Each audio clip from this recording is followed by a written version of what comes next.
Uma fagulha tão só na idade do céu. Não somos o que queríamos ser.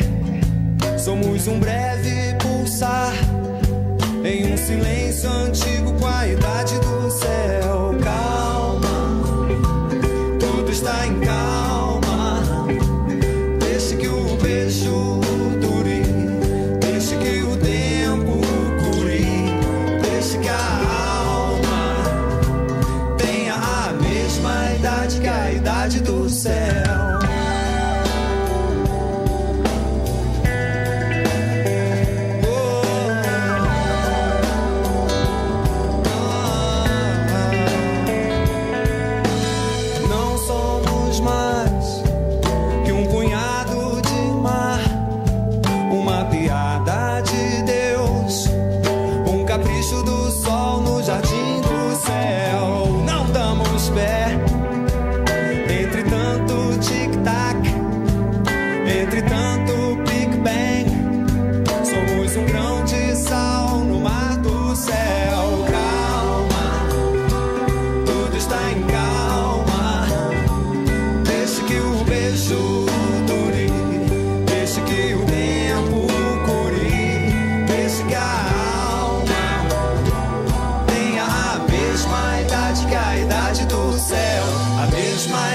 Que a idade do céu.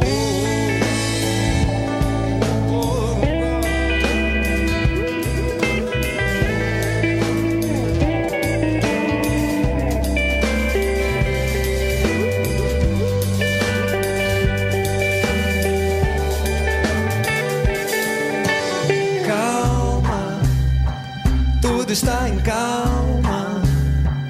Deixe que o beijo, deixe que o tempo cure, deixe que a alma tenha a mesma idade que a idade do céu, la misma edad que la edad del cielo.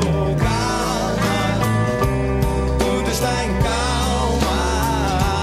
Deixe que o beijo dure, deixe que o tempo cure, deixe que a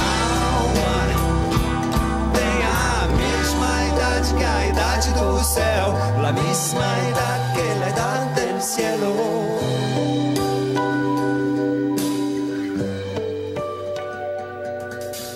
Muito bem, 11 horas 43 minutos, a gente escutou A Idade do Céu com Paulinho Mosca, Jorge Drexler, e vamos retornando aqui com o nosso Paralelo 30. Temos uma nova integrante na mesa agora, a Gabi. Oi, Gabi, tudo bom? Dá um oi no microfone aí para as pessoas. Oi. Oi, que amor. Que coisa linda. Tá aqui, esse é o nosso integrante mirim aqui do Entre Marias, uma pequena Maria. Muito bem, vamos retornar então para o nosso bate-papo aqui. Vamos conversar um pouco mais. Vamos. Vamos lá. Continuar conversando. Então, nessa parte do programa, nesse momento, nós gostaríamos de abordar, né, uma outra parcela da população que também tem a sua palavra frequentemente deslegitimada. E que também sofre, vamos dizer assim, esse linchamento virtual, e não só virtual também, que são as nossas irmãs que cumprem pena, né, que estão privadas da liberdade, que estão em situação de cárcere. Nós temos no Brasil e no mundo, de uma maneira geral, e sobretudo no Brasil, um abandono social das mulheres que cumprem pena, por várias razões, da questão de nós vermos uma sociedade patriarcal, machista, opressora, que exclui, que julga as mulheres frequentemente. Acho que essas informações todas que a delegada Lígia trouxe contribuem muito para o fio condutor de discussão que nós estamos propondo dentro do movimento de mulheres desta cidade, que é de construção de uma frente de lutas, de um coletivo de mulheres que possa se engajar nessa militância também, dentro da PERG. E estamos, né, já há algum tempo trabalhando lá e pensando em estratégias de organização das mulheres que possam militar lá também. E nesse final de ano estamos organizando uma campanha de doação de material de higiene, limpeza, de livros, de roupas, de calçados, enfim. E vamos fazer uma festa, uma confraternização lá amanhã, que também será uma assembleia com as meninas, para a gente ouvir também quais são as demandas, né, o que elas gostariam em 2019, que nós organizássemos, que nós pudéssemos construir com elas coletivamente. Isso é importante, não é só chegar lá e levar alguma coisa que nós achamos aqui fora que é importante, mas é importante ouvir as pessoas.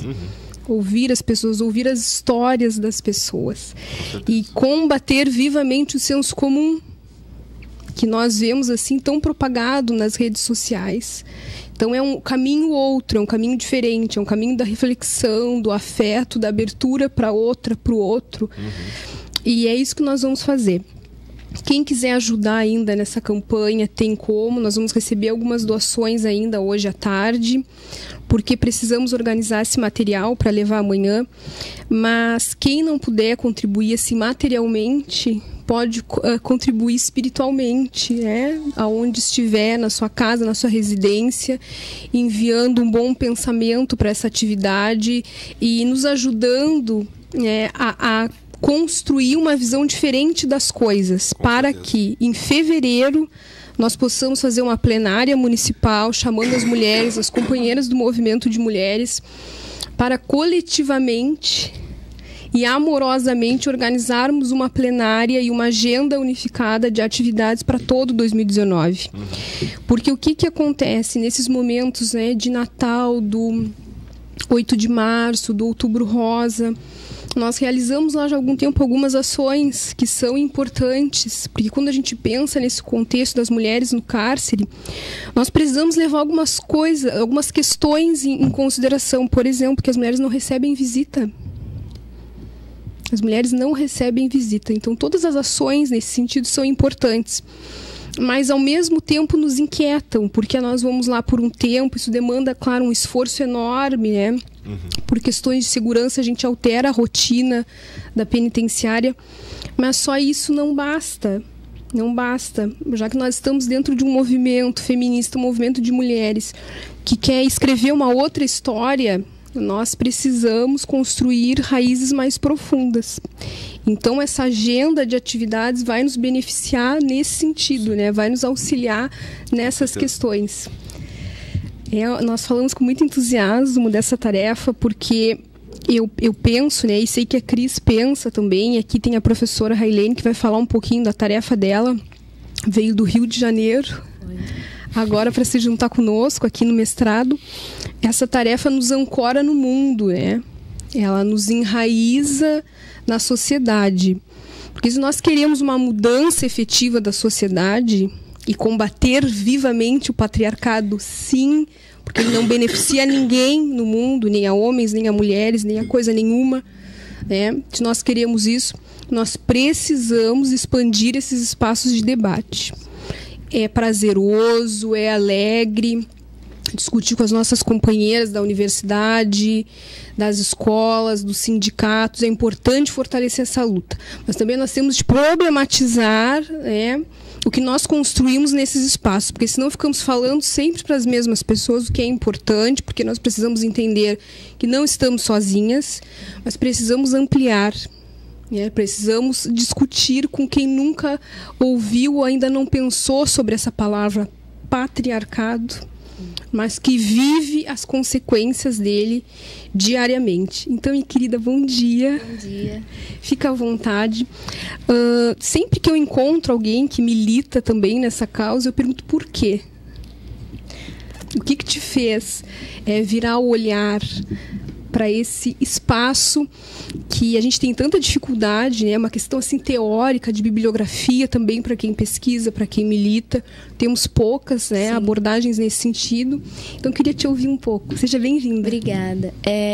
Bom, durante a minha graduação, eu trabalhei com o cárcere também. Era um projeto multidisciplinar. E aí eles tinham acesso a advogado e a todos os... na medida do possível, aqui aquele programa poderia oferecer.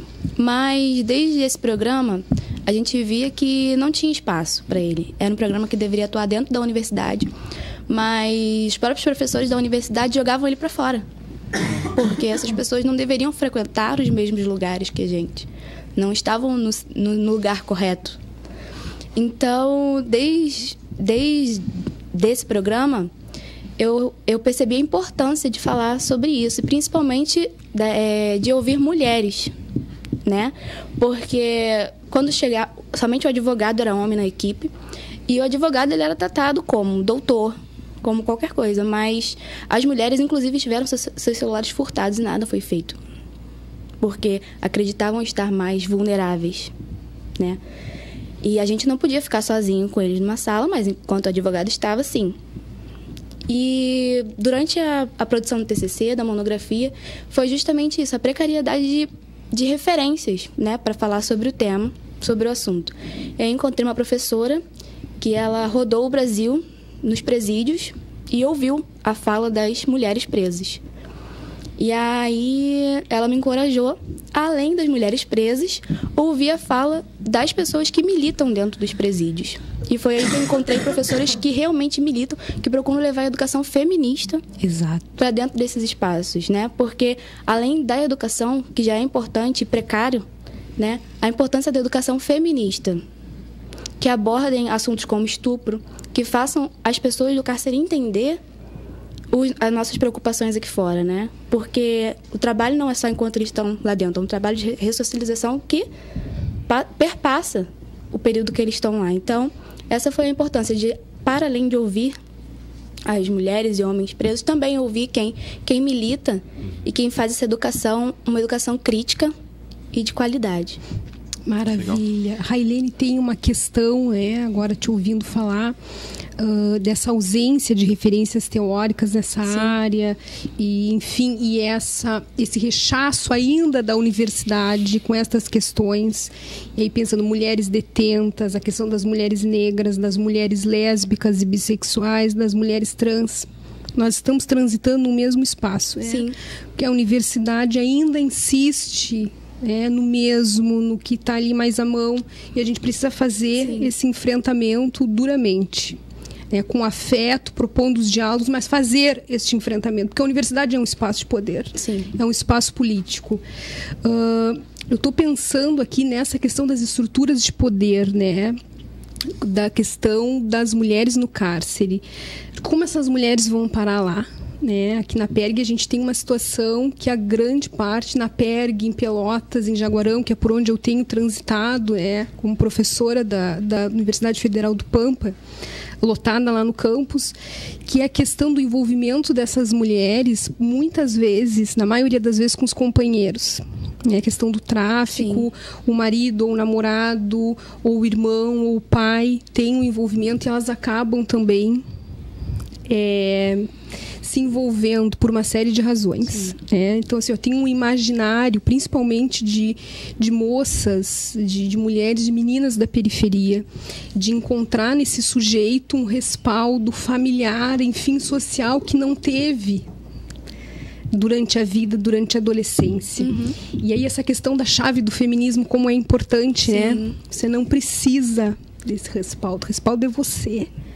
Poderosamente estudar, pensar estratégias críticas, enfrentar essa sociedade patriarcal, machista também, e que não está sozinha.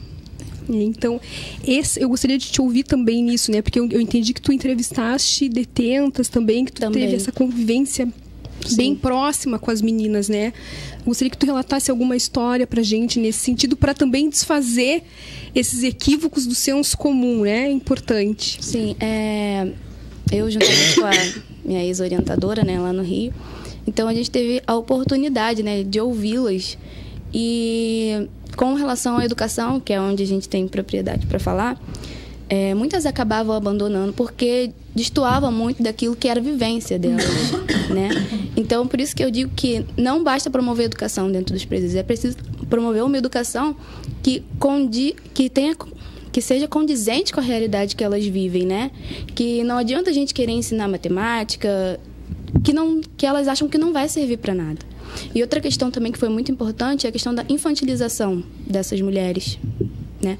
Muitas abandonam a escola porque dizem que elas são infantilizadas. E a gente realmente viu trabalhos de mulheres que era pintar no folclore. Então elas falavam, eu já passei por tanta coisa, né? E chego aqui, eu vou pintar saci. Não que não seja importante a gente falar sobre a questão da cultura, é importante. Só que no que elas vão aplicar isso na vida delas? Porque elas já vivem uma outra realidade, né? Não é aquela escola que a gente está acostumada aqui fora. É um outro tipo de escola, é um outro tipo de educação, né? É uma educação dentro do cárcere, então a realidade é diferente.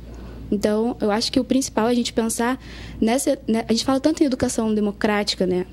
E a gente precisa pensar o que é, de fato, essa educação democrática e para quem, né? Não é educação voltada para um público somente, mas é essa educação que dialoga com diferentes perfis, diferentes pessoas e que atenda, né? Principalmente essas pessoas. Que maravilha de programa, hein? Tá bonito, né? Vou aproveitar e deixar aqui. Aproveita. Que é importantíssimo as pessoas ouvirem sobre isso por conta das críticas, né? Poxa, mas tanta gente para ajudar, vão ajudar o pessoal do presídio, do cárcere, enfim. Mas quando a gente fala em ressocialização, como é que a gente vai ressocializar alguém se não chegar até lá e não levar essa educação emancipatória, né? Uma forma de diálogo, acabar com o patriarcado lá dentro, né? Enfim, nós necessitamos estar nesse espaço. É verdade. Necessita-se esse diálogo para que se desconstrua. Ah, mas tem tanta violência. Como é que a gente vai acabar com essa violência se nós não educarmos?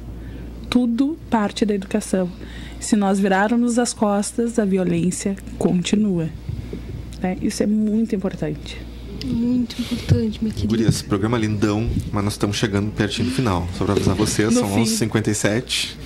Então, eu quero mandar um abraço carinhoso, feminista, para minha querida Maria de Lourdes Lose, para minha querida Deca Santoro, com todo o afeto meu, da Cris, da professora Roberta Machado, que juntas, assim, construímos esse espaço.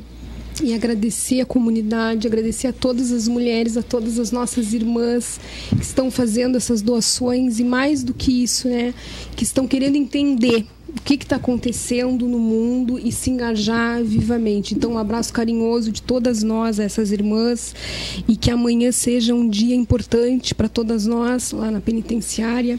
E com certeza nós vamos levar esse afeto todo e construir coisas bonitas. Muito obrigada, Rafa, por tudo. Foi linda essa mediação. Foi ótimo. Obrigada. Eu fiquei quietinho aqui, né? Assim, só tentando. Obrigada. Eu sou o reserva da Deca aqui, né? Então, tipo, a Deca que é a titular. Não, eu quero. Brincadeiras à parte, eu quero agradecer em nome do Paralelo 30, né? Em nome da Maria de Lourdes, da equipe do Paralelo 30, do sindicato da Aptafurg, né? Queria registrar que a Regininha estava nos ouvindo. Ó, legal. Regininha, querida. Mandou mensagem. Grande beijo.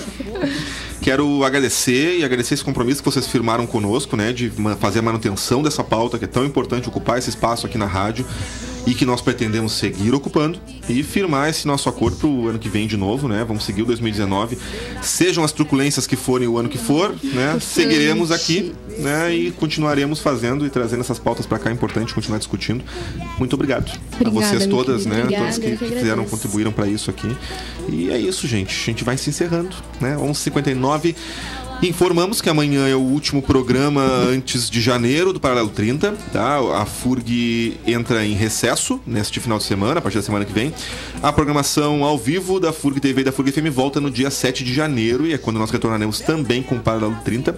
Amanhã a gente vai fazer um programa de fechamento, então. Estarão conosco aqui o prefeito Alexandre Lindemeyer e a reitora da Universidade, Cleusa Sobral Dias, e a gente vai bater um papo, fazer um fechamento do ano aqui né, sobre a rádio e tal. E fica com a gente amanhã. Valeu! Eu sonhei pra mim. Nós somos mulheres de todas as cores, de várias idades, de muitos amores. Lembro de Dandara, mulher foda que eu sei, de Elza Soares, mulher fora da lei. Lembro Marielle, valente guerreira, de Chica da Silva, toda mulher brasileira, crescendo oprimida pelo patriarcado. Meu corpo, minhas regras, agora mudou o quadro. Mulheres, cabeças e muito equilibradas,